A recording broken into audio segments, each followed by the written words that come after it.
you. It's my chest right in the morning, like a warning. Could have slept here for... Hey guys, welcome back to my channel. My name is Rachel from the Behavior Check-In. If you are new here, I am a K-2 behavior teacher in Florida. Today's video, I'm going to talk about some of the things in my classroom that I use that help with classroom management, behavior management, and just things that I wish I knew about when I started this job that I think will help you. But before we get started, I wanted to go ahead and thank the sponsor of today's video. So today's video is sponsored by Analuisany jewelry. I am actually wearing these two earrings. Obviously they're two earrings, right? They're in my ears. These earrings and this ring from Analuisany. I've been wearing it and another set of earrings for about a week now. I absolutely love these pieces.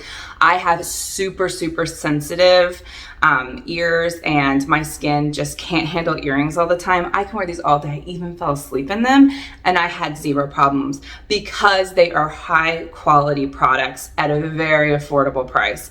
This is totally within my budget. Normally, to get earrings that don't bother me, my husband's got to go out to a jewelry store and spend a ton of money. So it makes it really hard for me to find pieces that I like that don't irritate my skin, and Analuisany is great for that. They also have absolutely beautiful and unique pieces.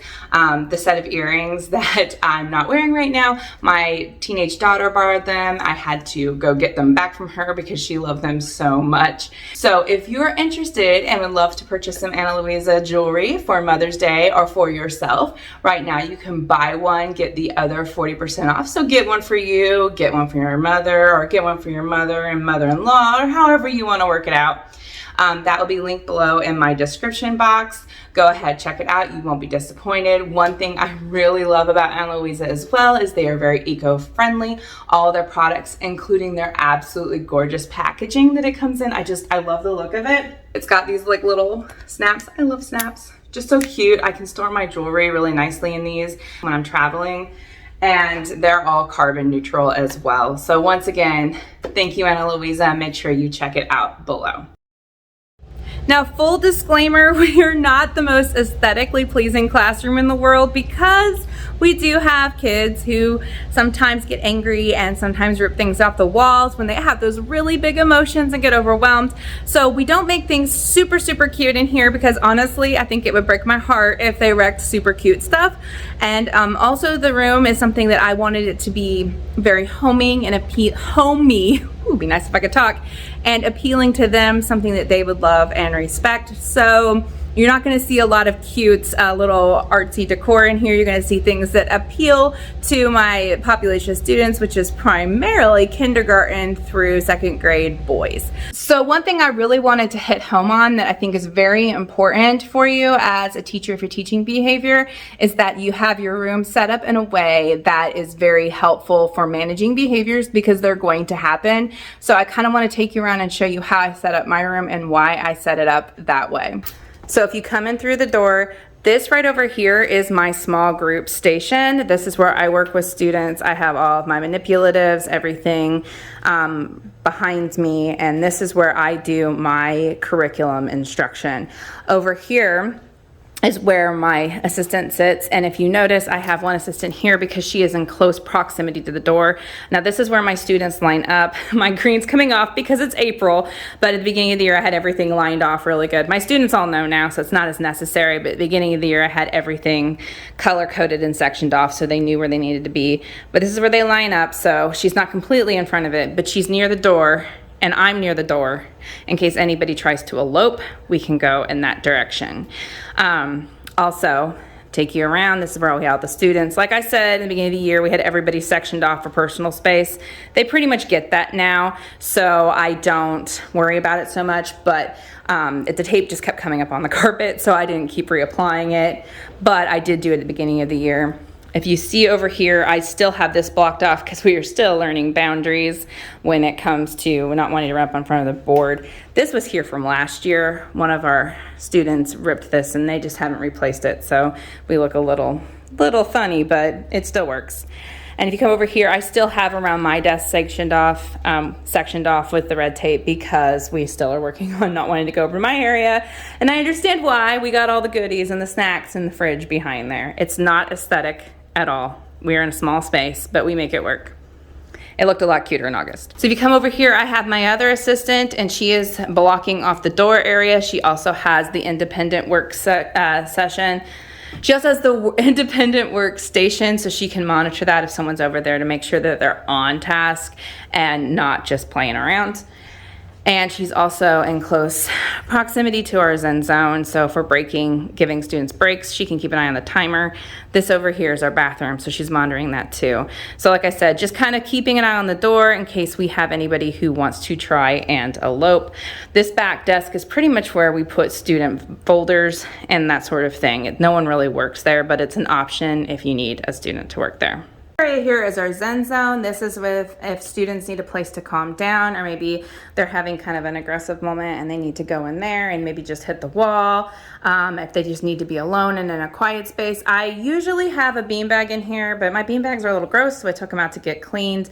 But that's just something that we can use as a calming area as well, someplace to go and take a break. This is not an area used to do work. This is just purely to help emotionally regulate.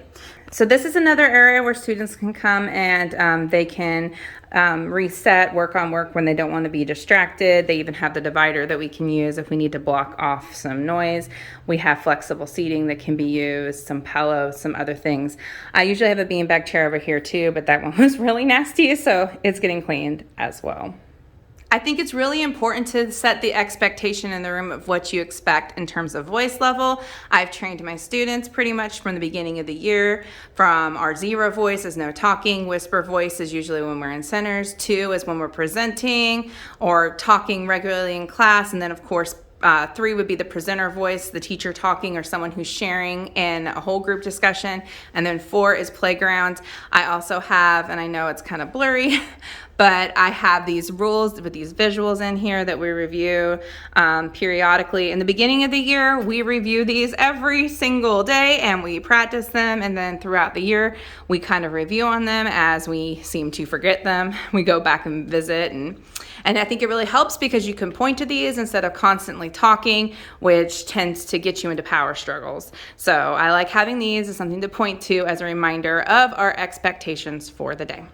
So in order to foster independence in our classroom and to let the students know what's coming, we have this schedule that I put together on this board, and it just has, everything that our students need to know, what's coming up. I actually made this calendar. We're missing a piece. Sometimes things have gone missing. It is April, but I also have our digital clock up here too to kind of help them. I got a lot of what time is it? What are we doing next? Questions. So this kind of helped them answer those questions. And then of course we have our calendar. I had to move it. That's why there's a spot because someone decided to help me redecorate. This is how many minutes we earn towards Freedom Friday. We get the opportunity to earn 5 minutes each day for really good behavior, and then 0 for if the whole class is kind of struggling. This is something that I use to kind of keep them accountable for each other and to make good choices and encourage their friends to make good choices. So one thing that I live and die by in this room that I think has really helped the structure of our classroom is this schedule that we have. We have the timer down at the bottom. It lets my students know who they're working with, and it just rotates through each rotation. I got this on TPT, and I will link that down below. It has been the best investment ever in my class and for organization, and it really just lets everyone in the room know what's going on. So here's the class slides with the timers that I purchased off of Teachers Pay Teachers that I use in my classroom, and I just absolutely love this resource. And you can just look through, and it's got all sorts of different things that you can pick for your class, links, all sorts of different things, however you want to do it in your classroom. I keep it pretty simple because our schedule is like Groundhog Day and we do the same thing over and over and over again. But I love this resource. I recommend it to anybody and everybody. And in fact, I've had a lot of administrators come in and observe me, and people come in and observe me, and they have all commented on how awesome this is and how it's really helped with the management in my classroom. One thing that I really do love are these light filters. I got these from GladeShare. I will link it below. I really think that they do help. They help me for sure because I get headaches, so I really like them. But they help kind of with the glare, and I don't have to keep my lights all the way off, and helps my students. I have noticed an improvement in these light filters since I put them up in my room with my students, and them just. That we have is a token economy system. My students can earn these decision dollars for the good choices that they make throughout the day, kind of caught being good. I use this as a motivator for them. At the end of the week, they can use them in our store to purchase items that they might want. And this is just a way to kind of reinforce the positive behavior. 1 is for meeting an expectation. 5 is for something that takes a little bit more challenge, like maybe ignoring a behavior. 10 is, completing a hard assignment or being extra special good and following directions when maybe someone's having a difficult day. This right here is our daily sheet that we use for our students' behavior tracking. Like most EBD classrooms, we do use it. It's kind of like a point system, except for I'm using the smiley faces just because my students are younger and it's clearer for them. When I've had older students, we have used more of a point-based system, but this is what I use for my students to kind of just go through what they need to do for each day. And of course, if you can see over here, the expectations they have, they get 3 warnings, and they have follow directions, nice hands, and nice words. If they meet that expectation, they get a check mark. If they don't, they get an X. If they get 2 X's, they get a frowny. So that kind of just lets them know where they're at for the day. And they have to get 9 smiley faces in order to get earned time, at least their first earned time choice. That is usually computer. That's what they normally pick. If they do not get that, they have the opportunity to get a fidget, and they can do that at earned time, or they can read a book or draw, but they don't get to get on the computer, which is the most reinforcing thing in my classroom for my students. So in this filing cabinet drawer, I keep a lot of our fidgets the students can use. When they complete their work, they can use the remainder of the time to take a fidget break. This is really reinforcing for them to want to complete the task. It also offers that work, break, work that helps a lot of them get through some of the more challenging tasks when they don't want to do them because they do know that they have a break coming up. And we have all sorts of different fidgets in here that they can choose from, and then when the timer goes off that we have on the board, they know that it is time to put the fidget back up and go to their next center. This has worked really well for us throughout the year. The kids are very compliant when it comes to this. They know the routines and the expectations, and they give it the fidgets pretty well. This is just a little example of an individual schedule checklist that I made for a student who needed it. This just kind of let him know. Obviously, you can see we use it a lot. This has been very effective for this student. This is a younger student, so we needed to let him know exactly what was coming up.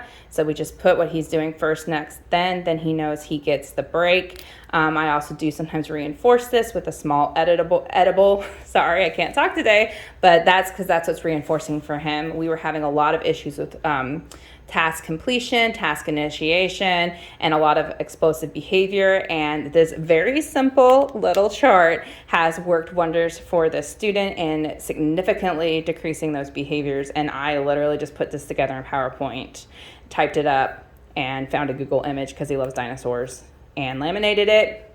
Easy peasy day. So hopefully this video was very helpful for you and you got some great ideas on how to set up your classroom for next year, some ideas on how you can help improve some of your classroom management or behavior strategies if you're working with kids of this age. If you like this video, please like, subscribe, and share. And of course, if you're looking for some great jewelry pieces, don't forget to check out the Analuisany link that I have below in the description box to go ahead and get your code off so you can order all these great pieces for yourself. Once again, if you like this video, like, subscribe, and share out so we can get this out to more teachers. It really does help my channel. And thank you so much for coming along, and I will catch you in the next one.